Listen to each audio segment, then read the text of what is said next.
Para entidades internacionales es urgente invertir en desarrollo, protección y empoderamiento de las jóvenes. Investigan caso de bullying en establecimiento educativo de Alta Verapaz.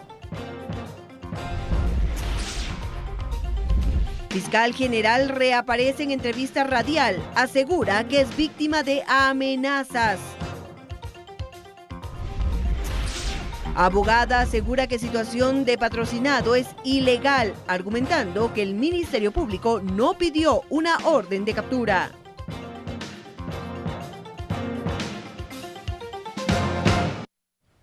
¿Qué tal? Les saluda Corina Ardón. Damos inicio al detalle de la información. Según organizaciones internacionales que apoyan a diversos segmentos de la población en el país, es necesaria la inversión para la protección, el empoderamiento de los derechos y el acceso a la salud y educación de los jóvenes. Esto con el fin de evitar embarazos a temprana edad.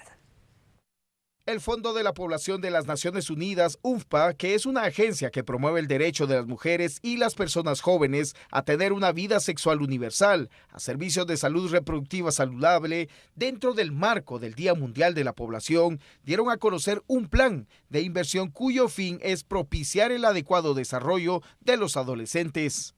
Cada año, el 11 de julio, se conmemora el Día Mundial de Población y a nivel global, el Fondo de Población de las Naciones Unidas busca un tema sobre el cual quiere lograr una mayor reflexión por ser de mucha importancia. Este año el tema acordado a nivel global es el invertir en las niñas adolescentes. Y así como lo estamos conmemorando acá, se está conmemorando en otros países, más de 100 países en todo el mundo. Un poco para poner la luz sobre la importancia de invertir en niñas adolescentes si realmente queremos alcanzar los objetivos de desarrollo sostenible. UNFPA resalta y recalca la importancia de invertir en los jóvenes adolescentes con el objetivo de ir cambiando la problemática central de embarazos a temprana edad, el cual se da por diferentes circunstancias. El día de hoy, 11 de julio, se está conmemorando el Día Mundial de Población, que la Asamblea General de Naciones Unidas ha definido como tema central la inversión en las niñas adolescentes. Y esta inversión en niñas adolescentes se están previendo 9 grandes inversiones. Y es porque a las niñas adolescentes ameritan tener una atención de carácter integral.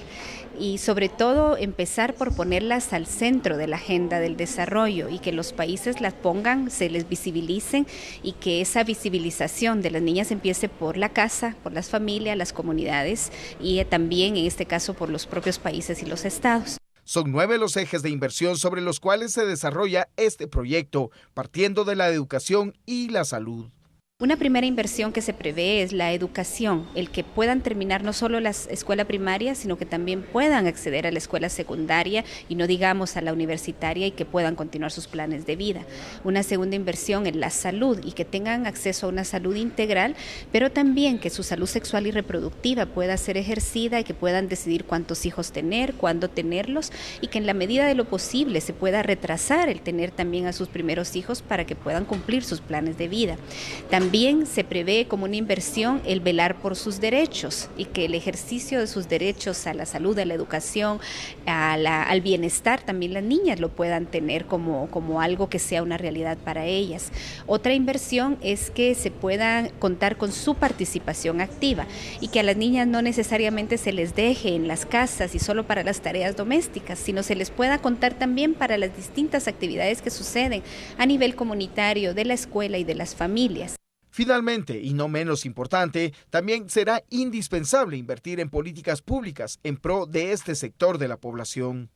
El bienestar y las oportunidades son 2 inversiones adicionales y es que se espera que todos los habitantes, la población en general, podamos darles de mayores oportunidades a las niñas, que se pueda pensar en ellas como también actoras del desarrollo de los países y la parte económica, en que los países se van a desarrollar también económicamente si las niñas tienen mayor educación, si tienen buena salud y entonces se puede aprovechar ese potencial y no así, digamos, también la parte de las políticas públicas donde los países tienen que contar con políticas públicas para invertir en ellas, para ponerlas al centro, políticas públicas, por ejemplo, como acceso a becas que les permita poder ir a la escuela, políticas públicas donde el acceso a la planificación familiar también sea una política en que ellas puedan tener acceso.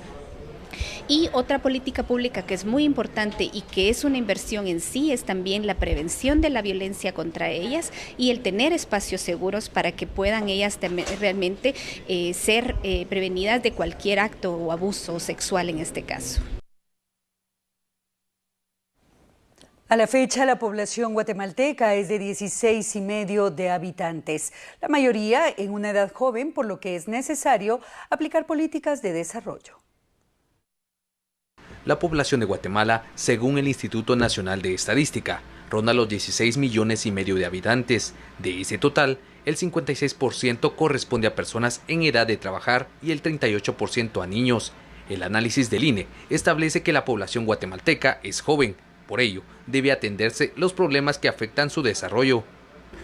Efectivamente, hacen ver de que Guatemala sigue manteniendo un alto de población en edad de trabajar. La actualización de información estadística de nacimientos y de funciones son importantes para generar políticas de atención. La tasa global de fecundidad en los últimos 15 años ha mantenido una tendencia hacia la baja, hacia la reducción en un nivel sostenido de la fecundidad. Actualmente, el último dato que tenemos, que es para el año 2014, el año 2015 pues está en proceso, la tasa global de fecundidad es un promedio de 3.3 hijos por mujer. Tenemos cerca de 390,000 nacimientos anuales. Este es el dato del año 2014. Y en cuanto a defunciones, son cerca de 78,000 defunciones al año. Vale la pena indicar y resaltar que si esta información la tenemos desagregada a nivel municipal, sabemos entonces cuántas demandas de vacuna van a necesitar estos recién nacidos, cuántas demandas de educación posteriormente van a necesitar, y en cuanto a las defunciones, pues podemos determinar también este perfil epidemiológico de la mortalidad a nivel municipal. Desde el 2002 no se pone en marcha un nuevo censo poblacional. Autoridades del INE dicen que es importante contar con datos actualizados para atender a todos los habitantes. En Guatemala cada vez es más recurrente el caso de niñas que se enfrentan a casos de abusos sexuales, mismos que a pesar de ser denunciados, en su mayoría terminan sin sentencia y lo más lamentable, las menores ven interrumpida su inocencia al convertirse en madres.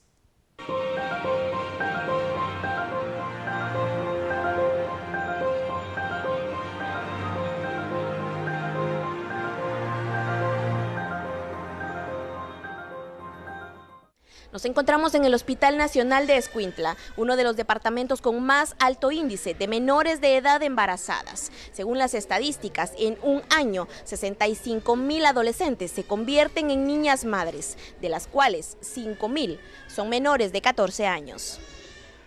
Yo estaba durmiendo, ¿verdad? Entonces él llegó, dijo que tenía ganas, yo le dije que no. Y entonces yo le dije que no, que amor saliera de mi cama y él no quiso, entonces abusó de mí.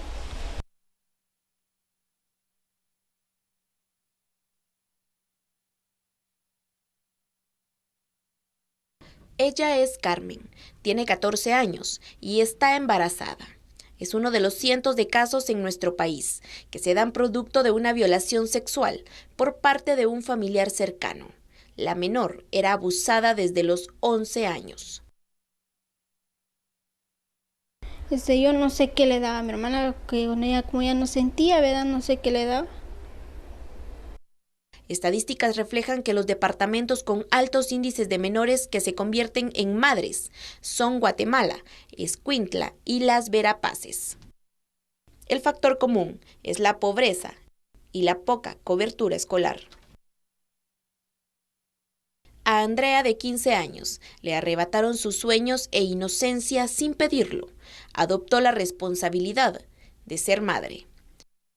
Antes mi vida era solo de ir a estudiar, ir a jugar, pero ahora mi vida cambió total porque ahora tengo que estar viendo a mi bebé y tengo que estar viéndola, o sea, tengo que responsabilizarme con ella. Las miradas perdidas aún reflejan su inocencia. La violencia sexual marca un drama entre las más de 70.000 menores que al año se convierten en niñas madres.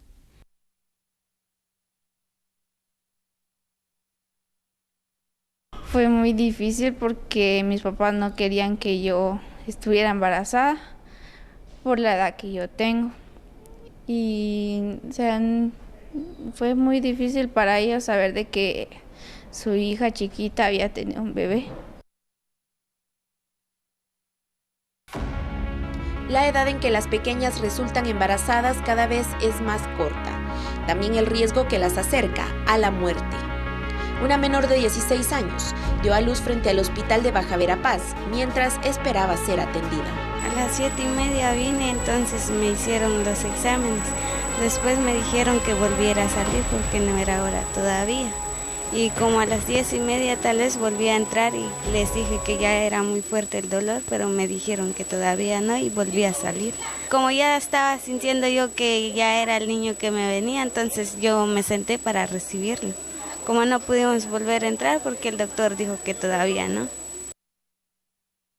En el 91% de los casos, los violadores son personas cercanas a las niñas y de su propio entorno familiar.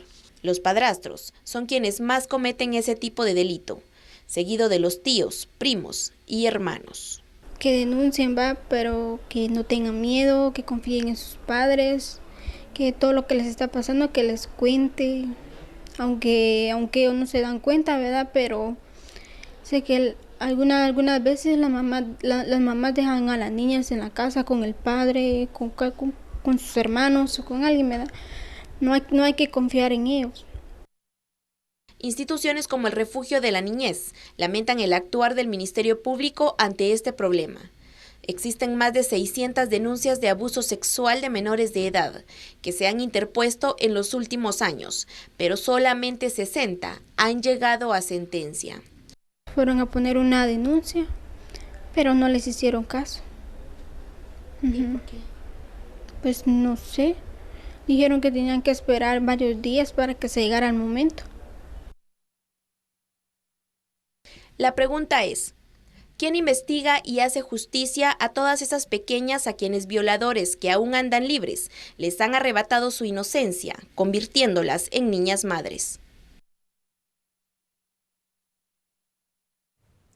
Y en un establecimiento escolar del departamento de Cobán, Alta Verapaz, aparentemente se registró un presunto caso de acoso escolar, a lo que ahora se conoce como bullying, por lo que las autoridades del Ministerio de Educación realizan las investigaciones correspondientes.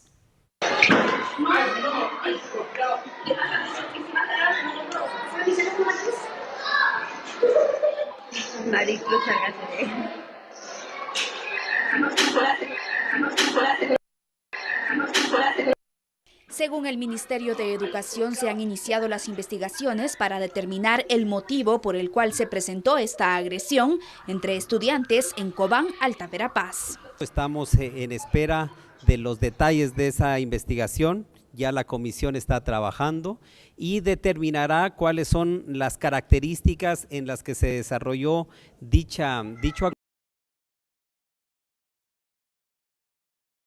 normativo que regula y la disciplina en los centros educativos, y con base en eso entonces se tomarán las sanciones correspondientes. Será la comisión encargada de investigar este caso quien dé los resultados finales al funcionario para que de esta forma se determinen las sanciones que se puedan imponer.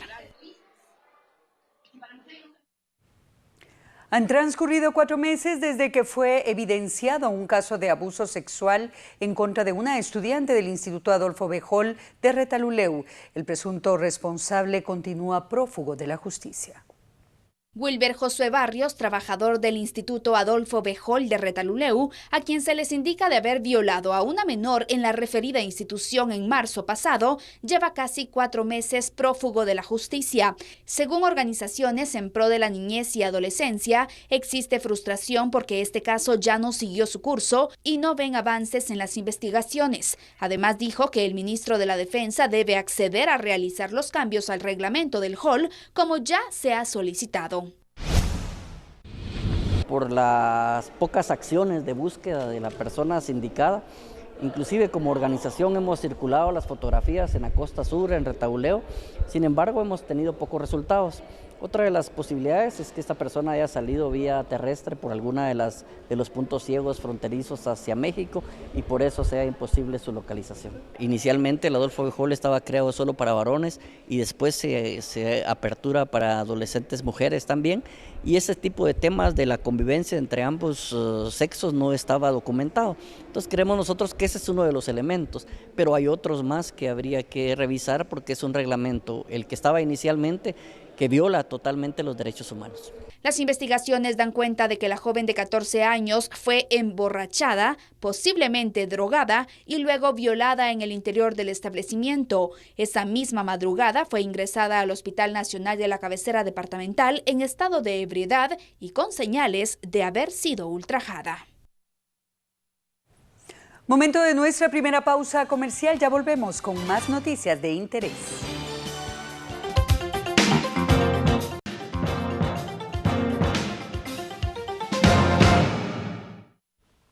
Estamos de regreso y continuamos con las noticias. La abogada defensora de Juan Pablo Pellecer, sindicado en el caso Cooptación del Estado, manifestó que la captura de su patrocinado es ilegal, pues el mismo ministerio indicó en una audiencia que no habían pruebas en contra de Pellecer.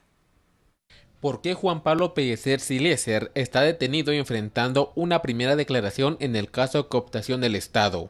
Con este interrogante inició su intervención la abogada Victoria Gover ante el juez Miguel Ángel Gálvez. No existe una orden judicial en la cual se haya ordenado la captura ni la detención de mi patrocinado, el señor Daniel Juan Pablo Pellecer Silieser. De conformidad con el artículo 6 de la Constitución Política de la República de Guatemala, ninguna persona puede ser detenida o presa sino por causa de delito o falta. La abogada defensora reprodujo una grabación en la cual uno de los fiscales del caso Cooptación del Estado dice que la investigación no arroja pruebas suficientes para pedir una orden de captura. En esta ocasión, la cantidad de personas que están siendo imputadas por error, se mencionó al señor Daniel Juan Pablo Pellecer Silieser, quien la investigación aún no arroja los medios suficientes para poder solicitar la orden de aprehensión. Leyendo su nombre y haciendo su solicitud erróneamente, por lo que solicito se revoque la solicitud que había hecho en esta misma audiencia. El juez contralor del caso Miguel Ángel Gálvez resolvió la solicitud de la abogada defensora, indicando que revisó otras grabaciones y logró constatar que la orden de captura en contra de Juan Pablo Pellecer fue apegada a derecho. Si está dictada, si está hecha la solicitud por parte del Ministerio Público y está dictada la resolución como juez contralor de la investigación practicada, en ese sentido, tomando en consideración que este órgano jurisdiccional revisó los audios y efectivamente son 4, hemos entendido que ese día son 3 audios, ese día hay un 4 audios y que lleva bastante tiempo, pero con relación al señor Daniel Juan Pablo Pellecer Silieser, este órgano jurisdiccional establece que se cumplió con lo regulado en la 6. El juzgador Gálvez agregó que envió un informe a un juez de paz, quien está diligenciando una exhibición personal que presentó la abogada defensora Victoria Gover. Y los señalamientos del Ministerio Público en contra de los sindicados en el caso Cooptación del Estado son insuficientes para que a finales de esta semana el juez Miguel Ángel Gálvez pueda resolver un auto de procesamiento, han dicho los abogados defensores. Victoria Gover, abogada de Juan Pablo Pellecer, dijo que en la acusación del MP nadie mencionó a su patrocinado, nadie indicó cuál era su función o responsabilidad en la supuesta estructura criminal. Me siento un poco confundida porque no es posible, señor juez, que si nadie ha mencionado ninguno de los supuestos miembros de esta estructura criminal, nadie ha mencionado que mi patrocinado fungía alguna función, realizaba alguna función, alguna actividad fundamental para esta asociación, para esta sociedad. Si nadie lo conoce, ¿cómo puede haber asociación ilícita? El abogado defensor de Daniel Calderón pidió la falta de mérito, pero indicó que si el criterio del juzgador es contrario, que lo liga a proceso por encubrimiento impropio. Salvo mejor criterio del juzgador,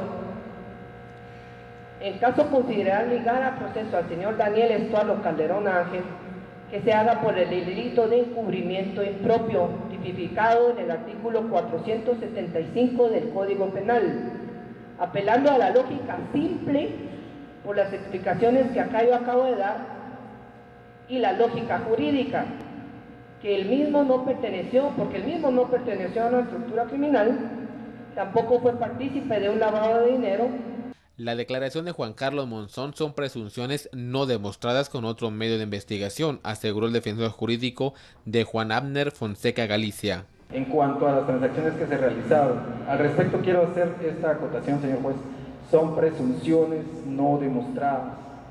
Juan Abner Fonseca Galicia no colaboró con ingresar el dinero que supuestamente era propiedad de Otto Pérez Molinas y Roxana Valdetti Elías para la compra de acciones del siglo XXI a los cooperativistas en el año 2012, no administró fondos ni colaboró con su ocultación. Y la pregunta que empieza a hacer eco en la sociedad guatemalteca es ¿en dónde se encuentra la fiscal general Thelma Aldana?, ya que a la funcionaria no se le ha visto desde hace un tiempo. El representante de la Fundación contra el Terrorismo llegó a la Corte Suprema de Justicia a solicitar una exhibición personal a favor de la fiscal del Ministerio Público. Nos preocupa mucho que ella de forma muy directa expresó antes de desaparecer a una cadena de noticias internacional que había sido amenazada de muerte y que había una conspiración en contra de ella. Entonces nos preocupa mucho que una de las personas mejor resguardadas del país, como es la fiscal general, no pueda vivir en Guatemala debido a la inseguridad. A criterio de Ricardo Méndez Ruiz, la conspiración que existe en contra de la fiscal general del Ministerio Público proviene de las declaraciones vertidas por Juan Carlos Monzón, donde involucra a la funcionaria. Si es una conspiración, recordemos también que con el señor Juan Carlos Monzón únicamente ha tenido contacto la CICIG. Entonces, ¿de dónde viene esa conspiración? Esa conspiración viene de la CICIG. ¿Se quiere librar acaso la CICIG de la señora fiscal general para poner en su lugar a una persona que se preste a algunas acciones que la CICIG se niega? Hay muchas interrogantes que son importantes de resolver. Y luego de permanecer ausente tanto en el Ministerio Público como en actividades públicas, la fiscal general Thelma Aldana reapareció durante una entrevista telefónica que otorgó a Radio Sonora. Siempre estamos trabajando y yo estoy coordinando el trabajo, aunque no esté en el país, de tal manera que sí tenemos otros casos que de manera conjunta trabajamos Ministerio Público y la Comisión Internacional contra la Impunidad. Hemos solicitado a través del señor Procurador de los Derechos Humanos medidas cautelares ante la Comisión Interamericana de Derechos Humanos y que, como le manifestaba el señor Ministro de Gobernación, tiene a su cargo mi seguridad y que voy a seguir trabajando como lo he hecho hasta el día de hoy para concluir mi periodo constitucional. Yo creo que los funcionarios somos nombrados para un periodo, es el periodo en el que uno debe trabajar. Luego hay que dejar los espacios para que otras personas lleguen a los puestos y traten de hacer el trabajo mejor a como uno lo ha realizado. Es un periodo de 4 años, termina el periodo y yo me retiro y dejo a que otras personas traten de llegar al puesto como corresponde, especialmente si son fiscales del Ministerio Público que pueden optar al cargo. Bueno, yo pensaría que aproximadamente en 1 año y medio tendría que empezar ya el proceso de selección del próximo fiscal general. Por su parte, el Ministerio de Gobernación continúa la pista de 2 hipótesis sobre las amenazas hacia la fiscal general Thelma Aldana. Una de las hipótesis es que las amenazas vienen de los afectados por las investigaciones que Tel Maldana dirige, por lo que el Ministerio Público recalcó que no descartan las posibilidades existentes. En efecto, son dos hipótesis con personas o grupos responsables, pero en este momento la investigación está en curso y determinaremos cuál de una u otra es la hipótesis que prevalecerá de conformidad con la investigación que se desarrolle. Y la Fundación contra el Terrorismo critica la inmunidad que tienen los representantes de Naciones Unidas en el país. Señala que los investigadores de la CICIG deberían poder ser sujetos a procesos por alguna falta. Analistas señalan que no pueden dárseles antejuicios a los representantes de la ONU, puesto que hay convenios que lo impiden y Naciones Unidas tiene el control para que ninguno se extralimite en sus funciones. La Fundación contra el Terrorismo iniciará en los siguientes días peticiones formales ante Naciones Unidas y el Estado de Guatemala para que el personal de la Comisión Internacional contra la Impunidad en Guatemala también sean sujetos de procesamiento y no goce de completa inmunidad. Ningún ciudadano que ejerza una función pública, y la CICIG ejerce una función pública, puede estar por sobre la Constitución. No puede ser que ellos no sean responsables por sus actos, por los errores, por las ilegalidades o por los abusos, que al final es lo mismo que cometan en el ejercicio de su función. Entonces ellos también deben ser objeto de la persecución penal, como puede ser objeto un funcionario del Ministerio Público, un fiscal del Ministerio Público a la hora de cometer un acto ilegal. Pero ¿bajo qué argumentos fundamentarán sus acciones para pedir que la CICIG se sujete a las legislaciones nacionales? Hay una persona que ahora está capturada ilegalmente, que ha sido capturada por estos actos de corrupción del gobierno de Otto Pérez Molina, sin que se le respete el debido proceso. No se está respetando el Estado de Derecho. Recordemos las veces en las que la CICIG ha presentado testigos falsos. Es muy claro, todavía está claro en la memoria el caso de los hermanos Valdés Pais. Según Méndez Ruiz, los fiscales de la CICIG deben tener protección, pero por lo menos derecho de antejuicio, al nivel que los funcionarios, pero no inmunidad total para evitar que exista el abuso de autoridad dentro de su gestión.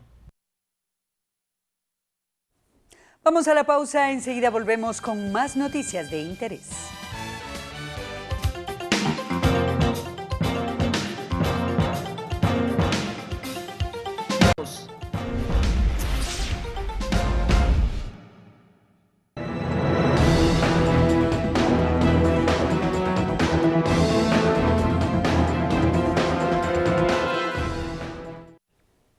Los buses que prestan el servicio a la ciudad de Antigua Guatemala fueron víctimas la semana pasada de ataques armados por presuntos pandilleros que exigen el pago de la denominada extorsión. Esto debido a la proximidad del pago del bono 14. Tras los ataques a los pilotos, soldados fueron ubicados en las unidades el pasado viernes, ante la falta de presencia de agentes policiales. Ayer domingo, los conductores decidieron restablecer el servicio. Un par de horas habían pasado, cuando nuevamente una unidad era objeto de un nuevo ataque. El chofer fue llevado al hospital de la ciudad de Antigua Guatemala, en estado delicado. Hoy lunes, el predio de buses de las rutas Orellana en la zona 3 permanecía con las puertas cerradas e indicaron que no prestarían más el servicio. Mientras unos en la pena, otros en la pepena. Los cientos de afectados tuvieron que utilizar medios alternativos, como taxis, camiones y motocicletas, para llegar a sus diferentes destinos, pagando un costo de 30 hasta 150 quetzales. Los pilotos de esta ruta sufren el embate de al menos 3 grupos de extorsionistas, quienes los han amedrentado con asesinarlos si no pagan el denominado bono 14. Y esta paralización del transporte colectivo tiene afectado a cientos de usuarios que a diario tienen que ingeniárselas para poder viajar a sus lugares de trabajo y estudio o bien a citas médicas a los centros asistenciales de la ciudad capital, por lo que la economía ha sufrido un duro golpe.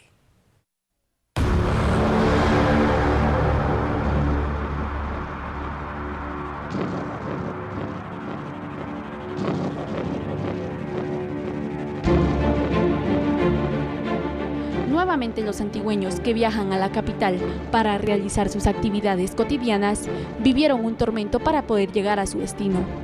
pues los buses que prestan el servicio no salieron de sus estaciones, por lo que los usuarios tuvieron que optar por el transporte alternativo como pick-ups o microbuses, a un alto costo, ya que de la ciudad colonial a San Lucas, Zacatepeques, cobran 10 quetzales.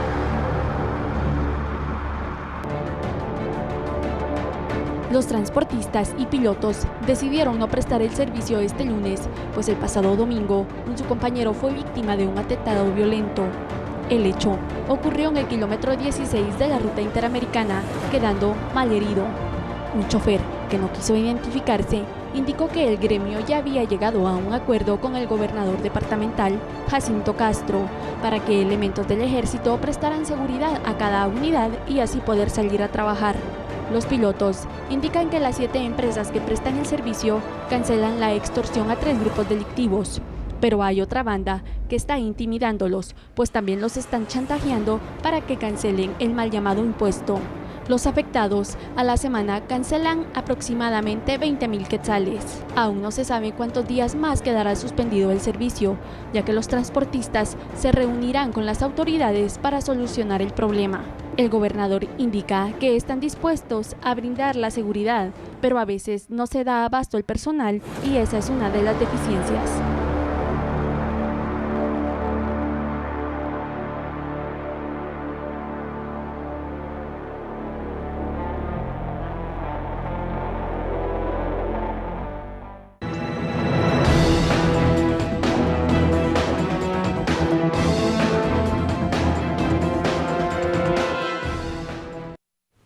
En otro tema, las fuerzas de seguridad allanaron un hotel ubicado en la zona 10 capitalina tras las 2 capturas que se realizaron el pasado fin de semana por el delito de evasión fiscal.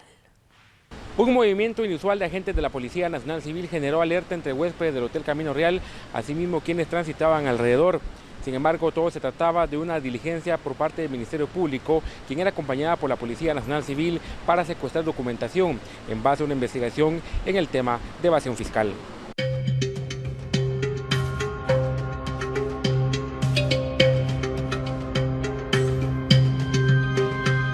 Pues no sé qué pasa, no tengo idea de lo que está pasando. ¿Causa alerta, alarma, todo eso? Sí, pues se ve raro, ¿verdad? Que esté siempre tanto movimiento policial, no sé qué motivo sea, ¿verdad? Principalmente en un hotel como este. Sí, causa curiosidad, pero no entiendo qué pasa. ¿Causa temor todo esto? Pues realmente lo estoy viendo yo afectando los trabajos porque los turistas se asustan porque ya no vienen a limpiar zapatos, están adentro y ya no salen a... Ajá. ¿Afecta también en tu trabajo? Sí.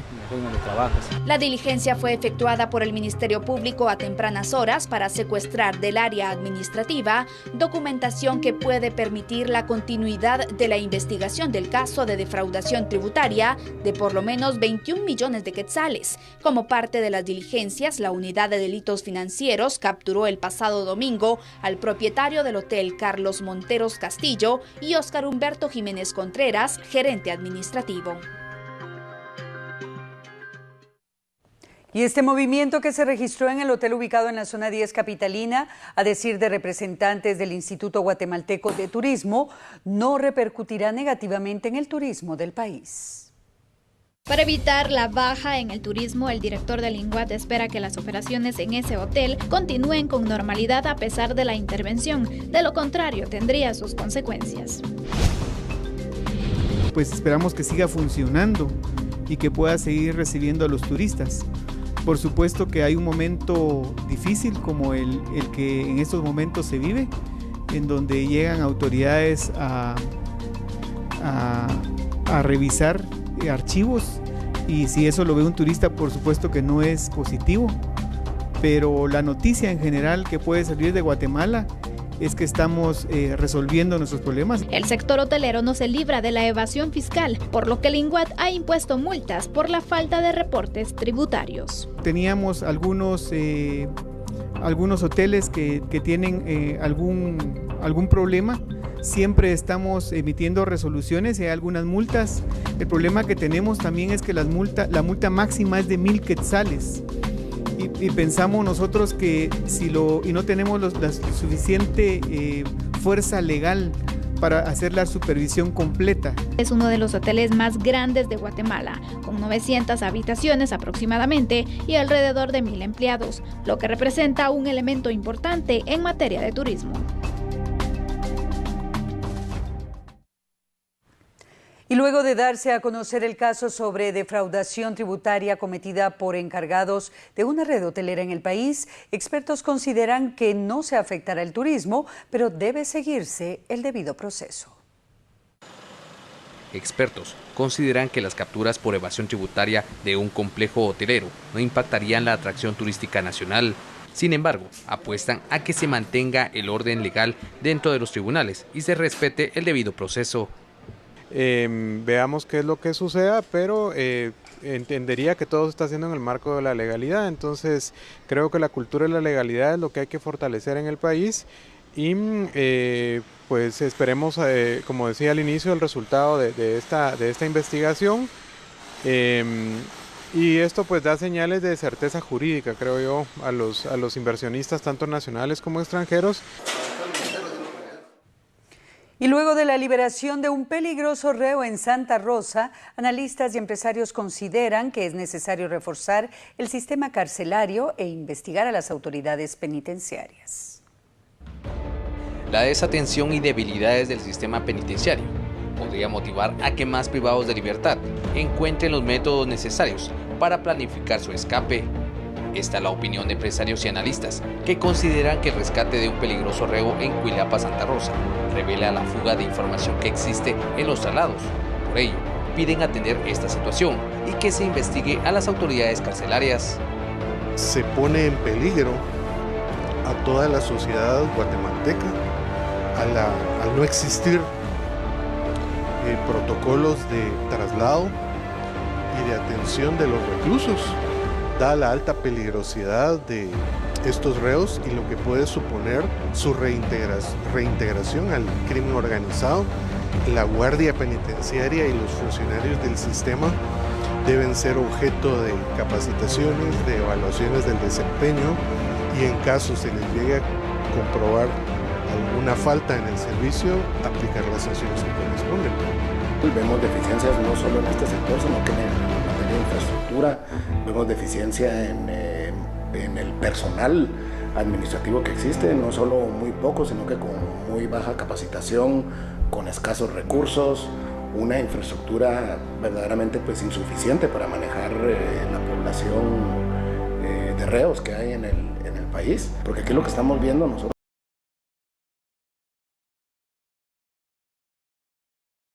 pues va a empeorar.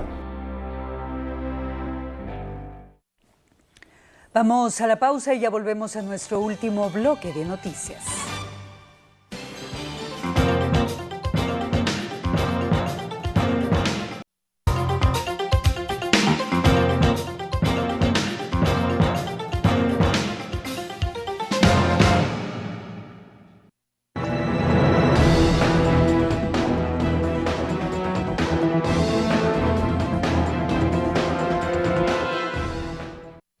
Y en los últimos días se han incrementado los cobros ilegales por parte de propietarios de establecimientos educativos privados a padres de familia, quienes no se han quedado callados y han decidido denunciar ante la DIACO los mismos. Es por ello que se han dedicado a realizar las inspecciones para verificar qué está sucediendo.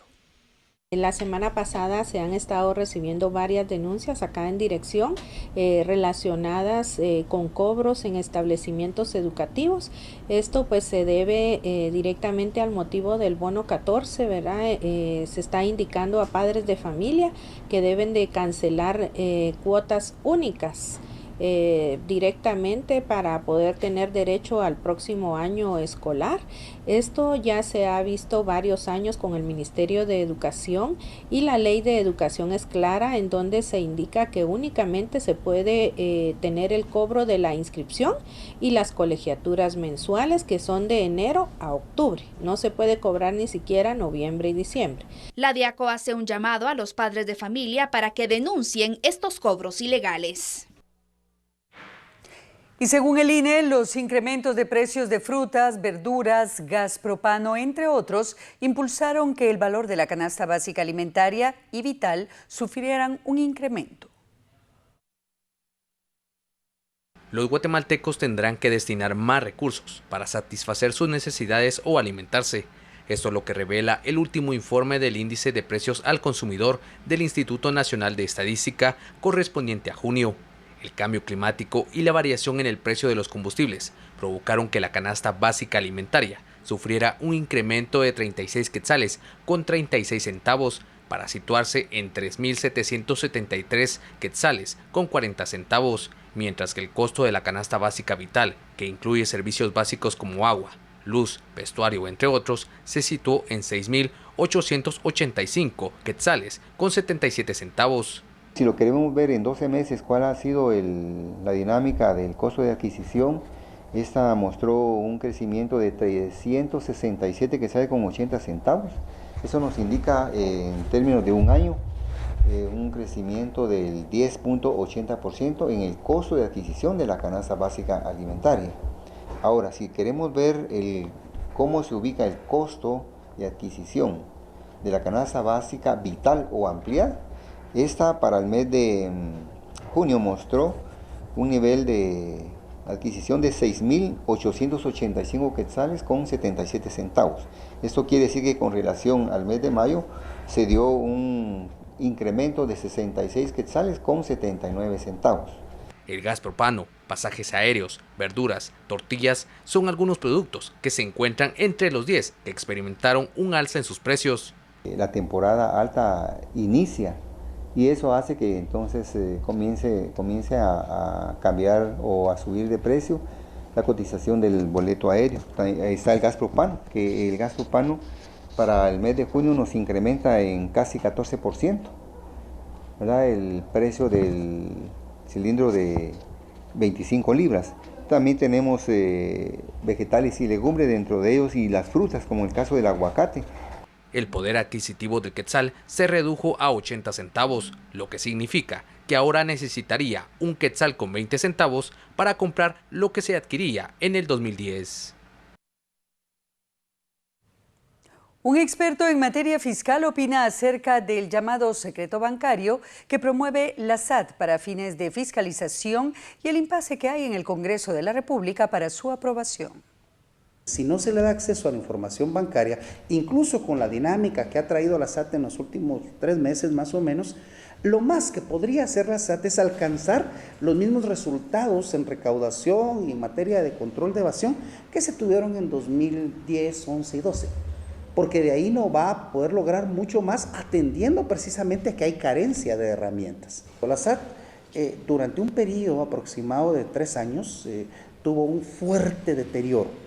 Y ese fuerte deterioro lo que hizo fue que retrocedieran muchos mecanismos de control. Hay que recordarse, vuelvo a insistir, que la SAT para el año 2012 era una de las 10 mejores administraciones tributarias de Latinoamérica.